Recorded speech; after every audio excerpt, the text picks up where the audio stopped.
Tiger اشیا number 18 پر ٹہل رہا تھا۔ وہ اس عظیم الشان جہاز پر آنے کے بعد سے اس کے بارے میں بہت سی باتیں معلوم کرنے کے بعد بے حد حیران ہوا تھا۔ یہ جہاز جدید دور کا ایک عجوبہ تھا۔ وہ دیکھ رہا تھا کہ جہاز لہروں کے اوپر تیرتا ہوا سفر نہیں کرتا، بلکہ دیو بے کر لہروں کو نیست و نابود کر کے گزر جاتا ہے۔ اٹامک انجنوں سے چلنے والا یہ جہاز سمندر کے سینے پر اپنی عظمت کا لوہا منوا رہا تھا۔ جہاز کے ورلڈ اسٹیڈیم میں ایک عالی شان پارٹی ہونے والی تھی اور اس کے بارے میں تمام مسافروں کو اطلاع دے دی گئی تھی۔ سیکیورٹی کمانڈ نے ٹیلی ٹائپ رائٹر پر اطلاع دی تھی کہ جہاز اب ہر طرح سے محفوظ ہے، اس میں سفر کرنے والوں کو کسی قسم کا خطرہ لاحق نہیں۔ ادھر اوشان کو منع کر دیا تھا کہ وہ خود کو خانہ سناجو سے متعلق ظاہر نہ کرے اور ایرانی حکومت کے عہدیداروں کو بھی یہ بات نہ بتائی جائے کہ اس عظیم الشان بحری جہاز کے اندر ایک خفیہ جہاز بھی بنا ہوا ہے جس تک رسائی عام آدمی کے لیے ممکن نہیں۔ اوشان کا کہنا تھا کہ ہر بات کے اظہار کرنے کا ایک وقت ہوتا ہے اور ابھی وہ وقت نہیں آیا۔ ہیلو، تم بالکل تنہا اور اداس محسوس ہو رہے ہو، ایک نسوانی آواز سنائی دی۔ ٹائیگر نے چونک کر آواز کی طرف دیکھا۔ اس کے سامنے ایک سامری سی عورت کھڑی تھی جس کے نقش و نگار میں جوانی کی چمک دمک تھی۔ وہ لوگ جو میک اپ زدہ عورتوں کو حسین سمجھتے ہیں، ممکن ہے ان میں سے کوئی اس عورت کو دیکھتا تو یہی سمجھتا کہ وہ کسی خاص میک اپ میں نہیں بلکہ اس کا حسن قدرتی ہے۔ ہاں، میرا خیال ہے میں تنہائی کی اداسی بھگت رہا ہوں۔ ٹائیگر نے اسے گہری نظروں سے دیکھنے کے بعد مسکرا کر کہا۔ اس کی یہ مسکراہٹ خصوصی تربیت کے باعث تھی اور ماہرین نفسیات کا دعویٰ تھا کہ دنیا کی کوئی بھی ہوش مند عورت اس مسکراہٹ کے اثرات سے محفوظ نہیں رہ سکتی۔ سامری عورت ایک دھچکے سے رک گئی۔ اس کی آنکھوں میں اچانک ہی خوابناک سی کیفیت پیدا ہو گئی تھی۔ یوں محسوس ہوتا تھا جیسے وہ اپنے بے پناہ جمال سے تسخیر کا جو ارادہ لے کر آئی تھی وہ بھول گئی ہو اور خود ہی شکست کھا گئی ہو۔ میرا نام ہیلن ہے، عورت نے کہا، اور میں شہزاد ہوں۔ ٹائیگر نے جواب دیا، میں نے تمہیں مشرقیوں کے ساتھ دیکھا ہے۔ ہاں، میرا تعلق بھی مشرق سے ہی ہے، ٹائیگر نے جواب دیا، لیکن جہاز میں تو مختلف قوموں اور مختلف ممالک کے لوگ سوار ہوئے تھے۔ تم نے خاص طور سے مجھے مشرقیوں کا ساتھی کیسے کہہ دیا؟ میں اپنی دوربین ہمیشہ اپنے ساتھ رکھتی ہوں، عورت نے فخریہ لہجے میں بتایا۔ تب ٹائیگر نے دیکھا کہ واقعی اس کے گلے میں دوربین لٹکی ہوئی تھی۔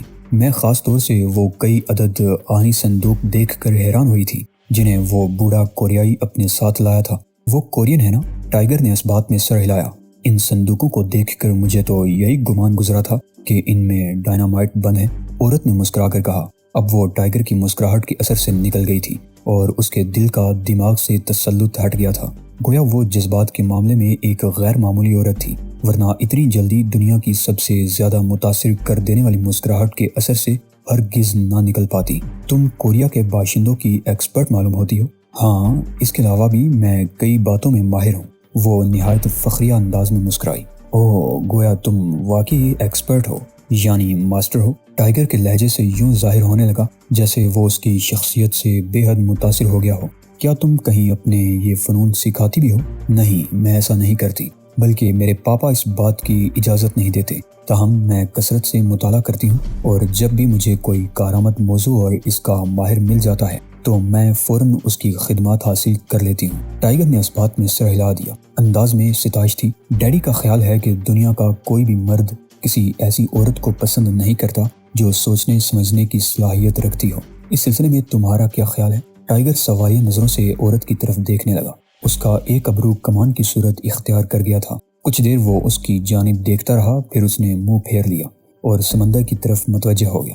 سورج گلابی رنگت اختیار کر کے دور افق پر سمندر کی طرف جھک رہا تھا اور اس کے آس پاس اندھیرے کی چادر پھیلنے لگی تھی۔ ایک ایسی عورت جو سوچنے سمجھنے کی صلاحیت رکھتی ہو، اس کے بارے میں تمہاری رائے کیا ہے؟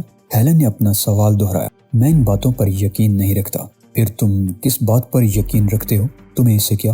میں دلچسپی محسوس کر رہی ہوں۔ میں صرف اس بات پر یقین رکھتا ہوں کہ جس عورت کے چہرے پر ان گنت برے برے تل نہیں ہوتے، اس کی مثال ایک ایسی رات جیسی ہے جس رات ستارے نہیں نکلتے۔ یہ کہتے کہتے ٹائیگر کا لہجہ بے حد نرم ہو گیا تھا، خوابناک حد تک نرم۔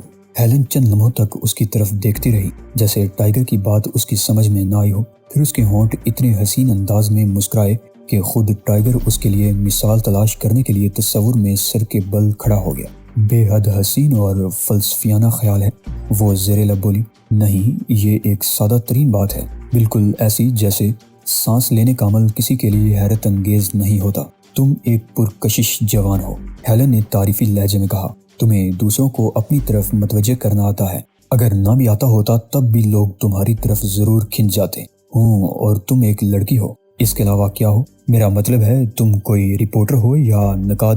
صرف انسان۔ میں اس موضوع پر کام کرتی ہوں۔ ٹائیگر نے برا سا منہ بنا لیا۔ اسے اس بات سے شروع ہی سے نفرت رہی تھی کہ اسے تجربے کے لیے مخصوص سمجھا جائے۔ کبھی کبھی انسان بننا بہت مشکل ہو جاتا ہے نا۔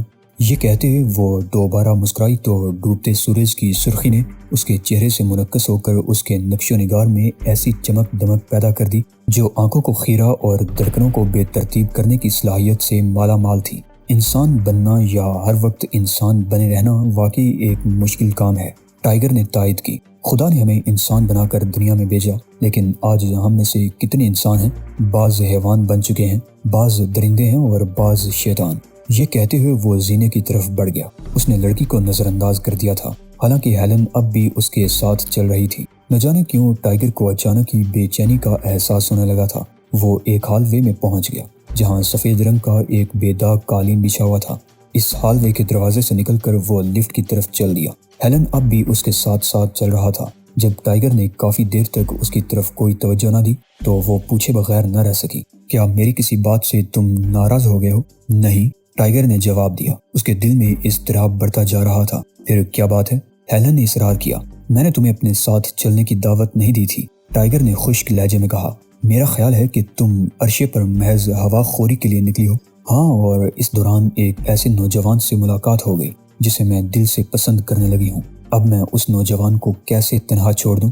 ہیلن کے انداز میں اپنائیت تھی۔ اس کے علاوہ میں محسوس کر رہی ہوں کہ تمہاری شخصیت اور تمہاری تنہائی مدد کے لیے پکار رہی ہے۔ یہ ایسی نرم و نازک آواز میں ہوتی ہیں جنہیں صرف ایک عورت ہی سن سکتی ہے یا محسوس کر سکتی ہے، اور میں نے انہیں محسوس کر لیا ہے۔ ٹائیگر رک گیا۔ اس کی چھٹی حس کسی غیر معمولی بات کی طرف اشارہ کر رہی تھی۔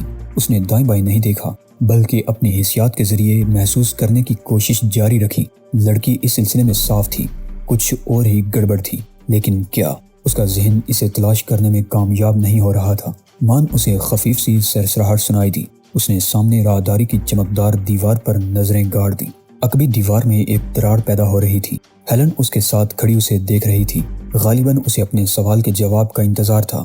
اچانک اس کی آنکھیں حیرت سے پھیلتی چلی گئیں۔ اس نے دیکھا کہ ٹائیگر اچانک ہی پیچھے کی طرف یوں پھسلنے لگا تھا جیسے اسے سامنے سے کسی نے زوردار ٹکر ماری ہو۔ پھسلتا ہوا وہ عقبی دیوار تک چلا گیا۔ اس میں اب ایک کشادہ شگاف تھا، جیسے باقاعدہ دروازہ رہا ہو۔ اس دروازے میں کئی آدمی کھڑے تھے اور ان میں سے ہر ایک کے ہاتھ میں ایک چاقو دبا ہوا تھا۔ یہ لوگ نقاب پوش نہیں تھے اور نہ ہی انہوں نے وردیاں پہن رکھی تھی، لیکن ہیلن ان لوگوں سے زیادہ ٹائیگر کی طرف متوجہ تھی جو ان لوگوں کے درمیان سے یوں گزر گیا تھا جیسے گیلی گھاس میں سے تیز دار تلوار گزر سکتی ہے۔ کئی آدمی باہر راہداری میں آ گئے، کچھ ابھی اندر ہی تھے اور کچھ فرش پر بکھر گئے تھے۔ ہیلن کو یوں محسوس ہونے لگا جیسے وہ کوئی بھیانک خواب دیکھ رہی ہو۔ اس کی سماعت سے دبی دبی کراہیں، ریشوں سے لپٹی ہوئی ہڈیوں کے ٹوٹنے اور چٹکنے کی آوازیں اور انسانی جسموں کے گرنے کی خفیف دھماکے ٹکرا رہے تھے۔ اس نے ایک دو بار کراٹے کے مقابلے دیکھے تھے اور خود بھی اس فن میں کسی حد تک دسترس رکھتی تھی، لیکن جو کچھ اس کی آنکھوں کے سامنے تھا یہ سب کچھ اس نے کبھی نہ تو دیکھا تھا اور نہ ہی سنا تھا۔ اس نے محسوس کیا کہ حملہ آوروں کی تعداد 20 کے لگ بھگ ہے۔ وہ سب کے سب تیزی سے وار کر رہے تھے۔ چاقوؤں کے بلیڈ بار بار فضا میں چمک رہے تھے۔ یہ سارے کے سارے چاقو ٹائیگر کو ٹکڑے ٹکڑے کرنے کے لیے لپکتے تھے، لیکن ٹائیگر جہاں ایک لمحے قبل دکھائی دیتا تھا دوسرے لمحے وہاں موجود نہیں ہوتا تھا۔ ہیلن کا منہ کھلا کا کھلا رہ گیا۔ اس کی پھٹی پھٹی آنکھیں یہ حیرت انگیز فائٹ دیکھتی رہیں۔ ایک خاص بات جو ہیلن نے حواس بجا ہوتے ہی محسوس کی یہ تھی کہ ٹائیگر کی حرکات و سکنات حملہ آوروں کے مقابلے میں کافی سست ہے، لیکن ہر حرکت اتنی جچی تلی تھی کہ اس کا مثبت نتیجہ نکلتا تھا۔ یہ ٹائمنگ کا ایک ایسا مظاہرہ تھا جس پر ہیلن اشش کر اٹھی۔ اگر وہ یہی منظر کسی فلم میں دیکھتی تو شاید اتنی زیادہ متاثر نہ ہوتی، کیونکہ اسے معلوم تھا کہ وہ سب کچھ کیمرے کی کارستانی ہوتی ہے، جبکہ یہ سب کچھ اس کی آنکھوں کے سامنے در حقیقت ہو رہا تھا۔ یک حملہ آوروں میں سے ایک کی نگاہ ہیلن پر پڑی تو اس کی آنکھیں پھیل گئیں۔ غالباً ان لوگوں کو اس کی موجودگی کا احساس ہی نہیں تھا۔ ہیلن کو دیکھنے والے نے بیٹھی بیٹھی آواز میں چند الفاظ کہے۔ یہ الفاظ ٹائیگر کے لیے غیر مانوس تھے۔ جیسے ہی یہ الفاظ اس شخص کے حلق سے برآمد ہوئے، سب کے سب حملہ آوروں نے دیواری شگاف کی طرف دوڑ لگا دی۔ انداز ایسا ہی تھا جیسے ان سب میں اس دروازے تک پہلے پہنچنے کا جنون پیدا ہو گیا ہو۔ مقابلے کی سی کیفیت تھی۔ اس دوران میں ان لوگوں نے اپنے زخمی اور مردہ ساتھیوں کو بھی اٹھا لیا تھا اور پھر وہ بیڑوں کی طرح اس دراڑ میں جا کر غائب ہو گئے اور اگلے ہی ساتھ دراڑ بند ہو گئی۔ اب ادھر دیکھ کر کوئی نہیں کہہ سکتا تھا کہ ابھی کچھ دیر قبل اس راہداری میں ایک خوفناک جنگ ہو رہی تھی۔ ٹائیگر حیرانی سے سوچ رہا تھا کہ ان لوگوں نے ریوالور کیوں استعمال نہیں کیے۔ اس نے ہیلن کی طرف دیکھا جو پوچھ رہی تھی کیا یہ کسی قسم کا فنی مظاہرہ تھا۔ اس کی آواز میں خفیف سی تھر تھراہٹ تھی۔ بہت خوبصورت، بے حد سنسنی خیز۔ ٹائیگر نے اس بات پر بڑی معصومیت سے چاروں طرف دیکھا جیسے اس کی بات پر حیران ہو رہا ہو کہ وہاں کسی قسم کا مظاہرہ ہوا اور وہ اسے دیکھنے سے ہی محروم رہ گیا۔ اس کا انداز اتنا بے ساختہ تھا کہ چند لمحوں کے لیے خود ہیلن بھی الجھن میں پڑ گئی کہ اس نے جو کچھ دیکھا تھا وہ حقیقت تھی یا اس کے تصور کا کوئی کرشمہ تھا۔ پھر وہ بے اعتباری سے ہنسنے لگی۔ تم چاہو تو مجھ پر اعتماد کر سکتے ہو، اس نے کہا۔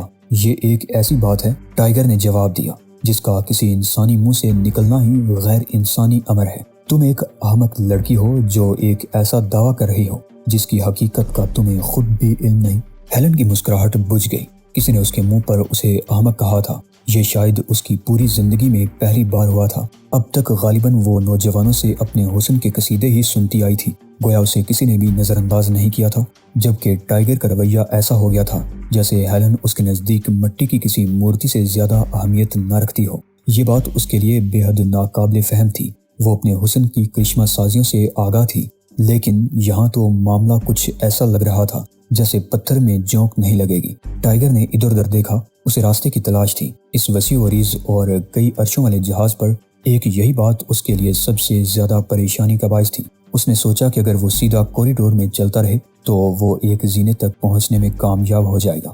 وہ ہمیشہ زینہ استعمال کرنا پسند کرتا تھا، جبکہ لوگ لفٹ میں سفر کرنے کو ترجیح دیتے تھے، اور ٹائیگر کو لفٹ میں سفر کرنے سے الجھن ہی نہیں، گھٹن کا بھی احساس ہوتا تھا۔ 20 یا 30 سیڑھیاں اس کے لیے کوئی معنی نہیں رکھتی تھیں۔ اس نے ذہن پر زور ڈال کر یہ یاد کرنے کی کوشش کی کہ وہ عرشے تک کس راستے پر چل کر پہنچا تھا، لیکن اسے راستہ یاد نہ آ سکا کیونکہ چلتے وقت اس کی تمام تر توجہ دیواری الماریوں یا پھر دیواروں پر مرکوز رہی تھی، جہاں سے کسی بھی لمحے موت اس پر جھپٹ سکتی تھی۔ راستوں کی بھول بھلیوں اور جہاز کی وسعت نے اس پر چڑچڑے پن کی کیفیت پیدا کر دی، اور وہ ذاتی تسکین کے لیے یہ سوچنے پر مجبور ہو گیا کاش اسے جو مہم سونپی گئی ہے وہ مختلف ہوتی۔ کاش اسے کہا جاتا کہ اس جہاز میں موجود جتنے بھی پراسرار آدمی موجود ہیں انہیں ڈھونڈ ڈھونڈ کر ہلاک کر دے۔ کاش اسے یہی مہم سونپ دی گئی ہوتی کہ ہر ملک کے سفارت خانے کے عملے کو ٹھکانے لگا دے، اور کاش اس نے ہیلن کی طرف دیکھا۔ کاش اسے اس لڑکی کا گلا گھونٹنے کی مہم سونپ دی جاتی تو وہ کم از کم اس وقت اپنی چڑچڑے پن کی کیفیت کا ضرور ازالہ کر لیتا۔ یکایک اسے یاد آ گیا کہ اوشان نے اسے کیا ہدایت کی تھی۔ آج رات جہاز پر ایک شاندار پارٹی تھی اور اوشان ایرانی سفیر کے ساتھ اس دعوت میں شریک ہونا چاہتا تھا۔ اس کی خواہش تھی کہ ٹائیگر بھی اس کے ساتھ چلے، لہٰذا اس نے سختی سے ہدایت کی تھی کہ وہ پارٹی کے وقت سے کچھ پہلے ہی واپس اپنے کیبن میں پہنچ جائے۔ یہ پارٹی جہاز کے مالک مسٹر ڈیموس کے اعزاز میں دی جا رہی تھی۔ ٹائیگر کو ایک زینہ نظر آ گیا۔ ہیلن اب بھی اس کے ساتھ ساتھ چل رہی تھی۔ آخر تم کچھ بتانے سے خوف زدہ کیوں ہو؟ ہیلن نے کہا۔ خوف کے بارے میں یہ بات ہمیشہ ذہن میں رکھو کہ وہ خوف ہی ہوتا ہے جو انسان کو دہشت میں مبتلا رکھتا ہے، ورنہ دنیا میں ڈرانے والی کسی بھی چیز کا وجود نہیں ہے۔ یہ بھی ایک احمقانہ خیال ہے، ٹائیگر بڑبڑایا۔ تم اسے احمقانہ کیسے قرار دے سکتے ہو؟ خوف سانس لینے کے عمل کی طرح ضروری اور فطری ہے۔ خوف ایک اچھی چیز ہے، یہ لوگوں کو زندہ رہنا سکھاتا ہے۔ البتہ بیجا اور حد سے زیادہ خوف ایک ایسی چیز ہے جسے برا کہا جا سکتا ہے۔ سیڑھیاں اتر کر وہ ایک ہال کمرے تک پہنچ گئے جہاں سفارتکار اپنے عملے کے ساتھ مختلف ٹولیوں میں بیٹھے ہوئے تھے۔ ٹائیگر دروازے میں رک گیا۔ اس نے محسوس کیا کہ ہر ملک کے سفیر کے ساتھ کئی باڈی گارڈ ہیں۔ یہ مین پاور کا سب سے غلط استعمال تھا اور ٹائیگر کو اس بات پر چڑ تھی۔ ہیلن نے بھی حال کا جائزہ لیا، پھر بولی، کیا تم عربی پڑھ سکتے ہو؟ نہیں، ٹائیگر نے سرسری لہجے میں جواب دیا۔ یہ اقوام متحدہ کی زرعی کمیٹی کا اجلاس ہے۔ ہیلن نے تحریر پڑھ کر اسے آگاہ کیا۔ علاوہ ازیں اس نے تفصیل بتائی کہ کمیٹی نے 2 قراردادیں پاس کی ہیں، جن میں سے ایک مقبوضہ عرب علاقے میں زرعی نقصان اور تیسری دنیا میں زرعی پسماندگی پیش نظر رکھی گئی ہے۔ ٹائیگر نے کوئی جواب نہ دیا۔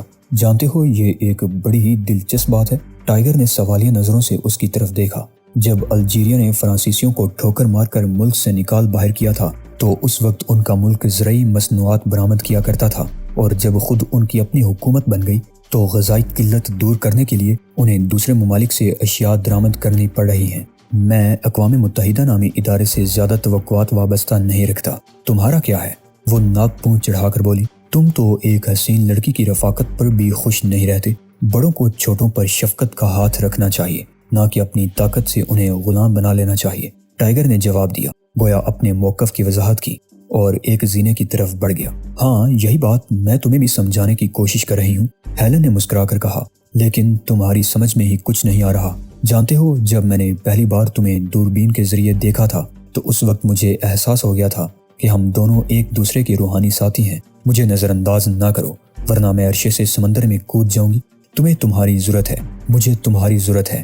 میں تمہیں دنیا کا دولت مند ترین آدمی بنا سکتی ہوں۔ ہمیں ایک دوسرے سے ملے ہوئے نصف گھنٹہ ہوا ہے، اور میرے نظر انداز کرنے پر تم موت کو گلے لگانے کے لیے آمادہ ہو گئی ہو۔ اس سے مجھے یہ اندازہ لگانے میں کوئی دشواری نہیں ہو رہی کہ تم ایک ذہنی مریض ہو۔ یہ کہہ کر وہ سیڑھیاں اترتا چلا گیا۔ وہ اتنی تیزی سے سیڑھیاں اتر رہا تھا کہ ابھی ہیلن تیسرے زینے پر تھی اور ٹائیگر 50 سیڑھیاں اتر کر دوسرے زینے کی طرف بڑھ چکا تھا۔ ہیلن ایک طویل سانس لے کر رہ گئی اور واپس اوپر جا کر لفٹ کی طرف چل دی۔ ٹائیگر مختلف زینے طے کرتا مختلف راہداریوں میں بھٹکتا رہا۔ اسے اپنے کیبن تک پہنچنے کی جلدی تھی، جبکہ راستہ اسے معلوم نہیں تھا۔ سب سے بڑی مشکل یہ تھی کہ اسے راستہ بتانے والا کوئی نہیں تھا۔ جہاز میں جتنے بھی لوگ سفر کر رہے تھے ان میں سے بیشتر اپنے ہی حصے تک محدود رہتے تھے، اس لیے انہیں جہاز کے دیگر حصوں کے بارے میں معلومات نہیں تھی۔ 20 منٹ بعد اسے ایک مانوس راستہ نظر آ گیا۔ اب اس کے لیے اپنے مخصوص حصے تک پہنچنا زیادہ مشکل نہیں تھا۔ وہ ایرانی قونصلیٹ کے وقف حصے میں پہنچا تو یہ دیکھ کر حیران رہ گیا کہ ہیلن وہاں پہلے سے ہی موجود تھی۔ تم جھوٹی ہو، وہ چیخ پڑا، اور میں جھوٹوں کو پسند نہیں کرتا۔ کیا مطلب؟ ہیلن نے فکر مندی سے پوچھا۔ تم نے وعدہ کیا تھا کہ خودکشی کر لو گی؟ ہاں، وہ ایک طویل سانس لے کر بولی، لیکن میں نے اب زندہ رہنے کا فیصلہ کر لیا ہے۔ تمہارے فیصلے جلد جلد بدل جاتے ہیں، یہ ایک اچھی عورت کے لیے بہت بری بات ہے، ٹائیگر نے عجیب سے لہجے میں تبصرہ کیا۔ چند منٹ ادھر ادھر کی باتوں کے بعد وہ ہیلن سے پیچھا چھڑا کر اپنے کیبن میں چلا گیا، جہاں ایرانی سفیر اوشان سے بیٹھا باتیں کر رہا تھا۔ اس کے چہرے سے فکر مندی جھلک رہی تھی۔ معلوم ہوا کہ اس کے دونوں سیکیورٹی مین جہاز کی انتظامیہ کے لیے دلچسپی کا باعث بنے ہوئے ہیں۔ علاوہ ازیں جہاز میں یہ افواہ بھی گشت کر رہی تھی کہ ان دونوں میں سے کسی ایک کی درانتی نامی تنظیم کے دہشت پسندوں سے مڑبھیڑ ہو چکی ہے اور اس نے انہیں بری طرح شکست سے دوچار کر دیا ہے۔ ایرانی سفیر یہ معلوم کرنا چاہتا تھا کہ دونوں میں وہ کون ہے، اوشان یا ٹائیگر۔ ہاتھ آج رات خاموش ہے، اوشان نے پروقار لہجے میں جواب دیا۔ سفیر چند لمحوں تک ان دونوں کو باری باری دیکھتا رہا، پھر اس نے اسبات میں سر ہلا دیا۔ اب اس کے چہرے پر فکر مندی کی جھلک نہیں تھی۔ وہ اٹھا اور تعظیماً اوشان کے سامنے جھک کر دروازے کی جانب بڑھ گیا۔ ٹائیگر نے دروازہ بند کر دیا۔ ہاتھ آج رات خاموش ہے، ٹائیگر بڑبڑایا۔ اوشان نے پلکیں جھپکا کر اس کی طرف دیکھا۔ اس بات کا کیا مطلب تھا لٹل فادر؟